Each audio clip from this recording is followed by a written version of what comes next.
So, I've covered a lot this holiday season. I mean, this is 6 reviews in 1 month. It's much more than I've ever done before. I've covered Christmas specials that are shocking and heavy on story and tone, weird Christmas specials that confuse the hell out of you, messed up Christmas specials that want to subvert the holiday, and a few wholesome ones that show off the spirit and goodwill of the season. But what about my favorite Christmas thing?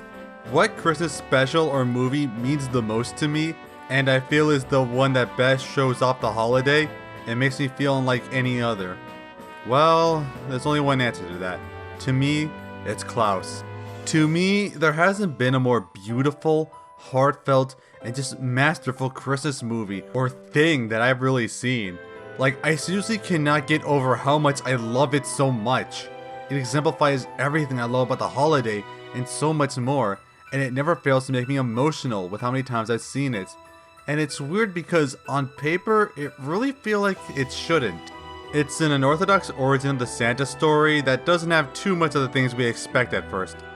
But how it brilliantly and organically ties so many themes and progressions to the mythos we know so well is truly amazing, and its themes of goodwill to everyone and exemplifying the best of humanity is so beautiful and life-affirming that it just feels magical. Let me go into how fantastic this movie is. Now, unlike my previous videos, I'm not going through the entire movie. Like, I need you to watch it this year more than any other special I've covered this month. So, I'm just going to cover it as much as I need to. This movie focuses around one particular aspect of the season I feel has barely been covered by other Christmas media: sending letters. You'd never think that would be such an integral theme, but this movie is all about that. So, fittingly enough, the story is about the son of a postmaster, Jesper, who's an obnoxious, lazy, spoiled brat who couldn't care less about his job, until his father decided to teach him a lesson and send him to Smearensburg, an isolated, frigid island with the task of getting 6,000 letters in a year or else he'll be disowned. And with no other choice, he takes a treacherous trek there with the help of a sardonic ferryman voiced by Norm Macdonald, may he rest in peace. And the town is pretty much hell, not only with the nasty weather and rundown locations, but also that every single person in it are part of 2 clans, the Crumbs and the Ellingbows, who hate and constantly try to fight each other since practically the beginning of time, and makes things even worse for Jesper. He also meets a cynical teacher named Alva who's forced to make an income turning her schoolhouse into a fish market since none of the kids go to school and is desperate to make enough money to leave. Trying his best to get out of this place and not be disowned, he tries to get people to send letters, but the townsfolk are too busy trying to kill each other. At the end of his rope, he finds a lonely woodsman exists at the edge of the island, as he reluctantly goes and sees his house filled with toys, but is terrified of the woodsman himself, who's named Klaus, of course.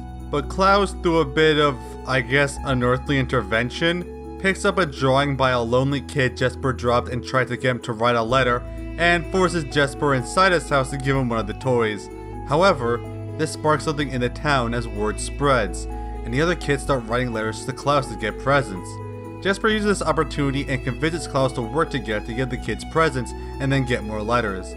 But this also has a more unexpected trickle effect, since as the kids going to Alva's school to learn how to write. Jesper gets back at the mean kids saying only good kids get toys, which inspires the kids to help out the town and other people, which causes the kids to work together despite their clan's hatreds, and even start helping the adults, which the adults then go and help the kids, and then they start to help the other adults, slowly fixing the clan's hatred of each other by acts of goodwill as the town becomes a much brighter and happier place.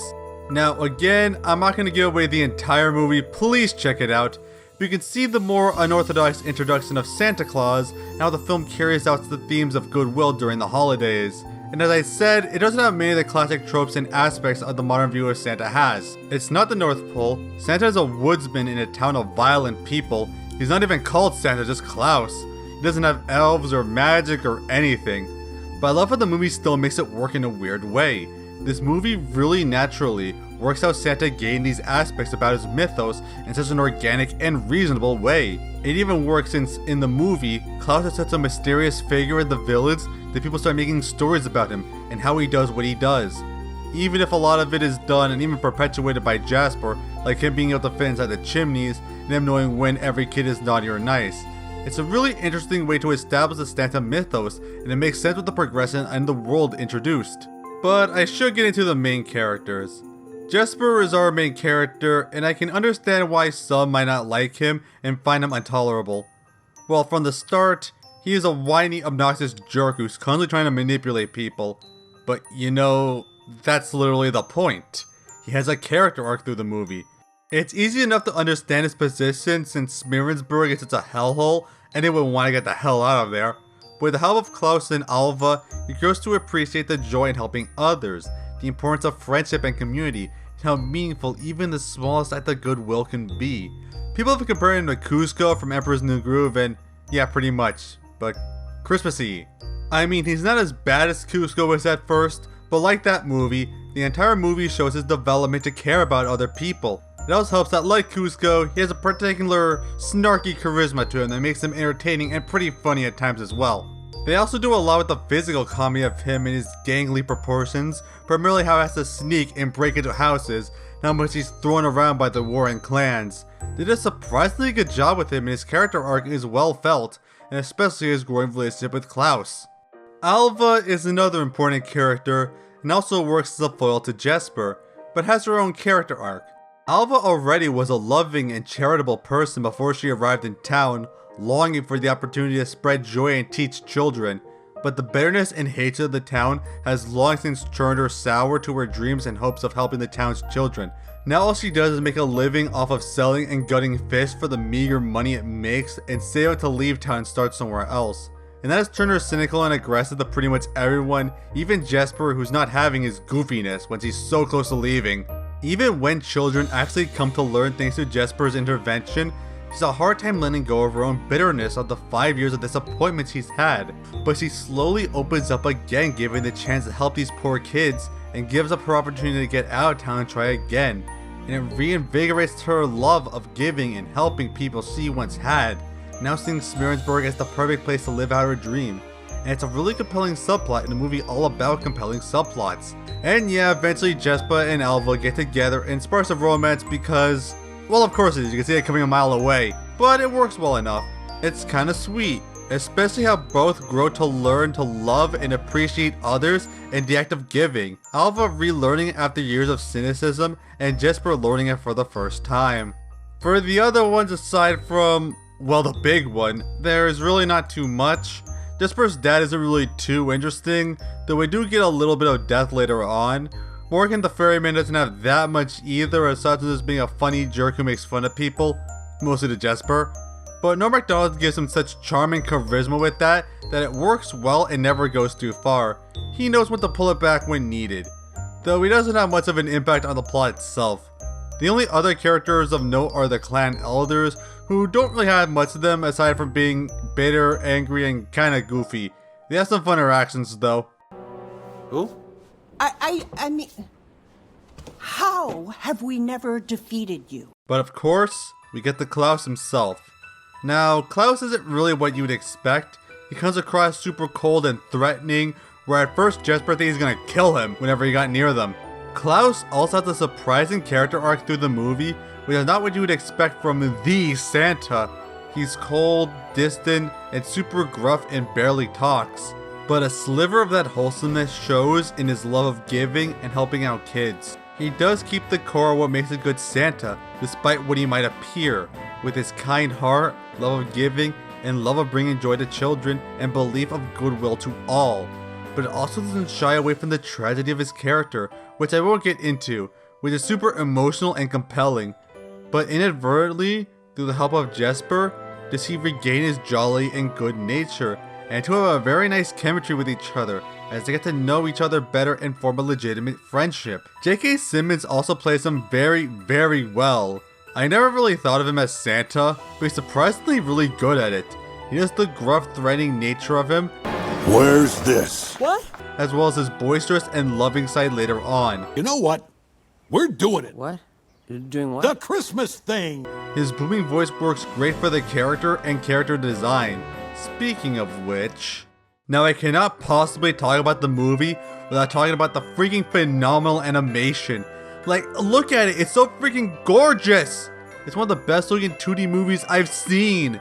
Honestly, it's hard to even tell it's 2D. It looks like perfectly cel-shaded 3D or impossibly polished and shaded 2D. It's actually more of a mix with the characters being done in 2D, with some assets and background being done in 3D for more efficient movement and camera shots. But seriously, you can barely tell most of the time it's integrated that good. They accomplish this incredible style by highlighting the shading as much as possible to make the characters feel real in the setting, which they also made sure to draw out how the lighting in a shot would work before animating. They also use a program to apply dynamic shading to a light source to keep it consistent with every frame to an impossible level, and use people to edit it wherever it was needed, and it made it look so impeccably good. They even went the level of adding small layers of texture to the animation with the same method. It's amazing! Seriously, I cannot understate how good this movie looks, and especially the lighting and shading. I mean, look at it! As an artist, I feel shading is one of the most important parts of a work of art. That is the thing that gives it true life and feeling that is nowhere more seen than in this movie. It's not only the character and object shading, but the use of light and shadow as well. The backgrounds look so incredibly atmospheric, usually with such dark places illuminated by striking bright lights, like in the mail house, or the dense threatening shadows in Alva's fish shop, or how warm and loving the morning and sun can be to Alva's classroom, to the woods, to the town celebrating their December season. It's downright magical, man. The entire movie looks like an illustration, style, characters, backgrounds, and all. It really looks like an old-fashioned postcard artwork, which again is perfect for the themes of the story. Even though the small brush textures on the lighting in places just I love this as an artist. It's so beautiful and affirming. The designs as well look so nice and varied, especially with the proportions and how every background character looks so fundamentally different from each other, playing a lot with the shape language as well, with so many great and varied designs. I mean, look at the designs and the proportions of the main cast. It's so great. It almost looks like a 2D Pixar movie in a way with the character designs. It's like a storybook come to life. But while the animation is an incredible highlight, it's not what I love about the movie. I love the story, the emotions, the atmosphere, and the message. I think Klaus tells one of the most important, if not the most important message in Christmas. Everyone in this movie goes through a kind of change. Jesper changes from a spoiled, selfish brat to learning to do work for the sake of other people and to be less selfish. Alva relearns to regain her hope and joy of giving that she lost so long ago by her experiences. And Klaus learns how to open up once more and move to spread his joy and love to so many others and to get close to people again. But the most beautiful growth is the growth of the town. The war between the Crumbs and Ellingbo goes on to a cartoonist level of hatred and violence, to pretty much trying to kill each other at every chance and refusing to connect.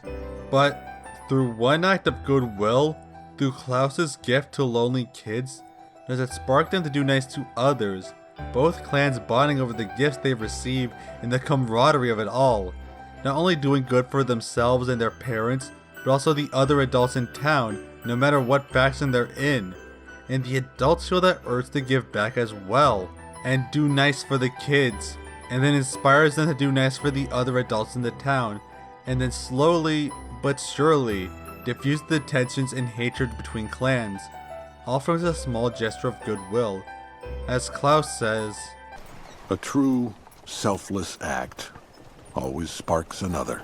And even if Jesper doesn't at first believe it, he understands how true it really is, not only seeing what the town turns into, but also on his own characterization, finally learning and realizing the joy of doing good to other people. And I think that's what the true essence of the holiday is. Everything revolves around goodwill to others no matter what.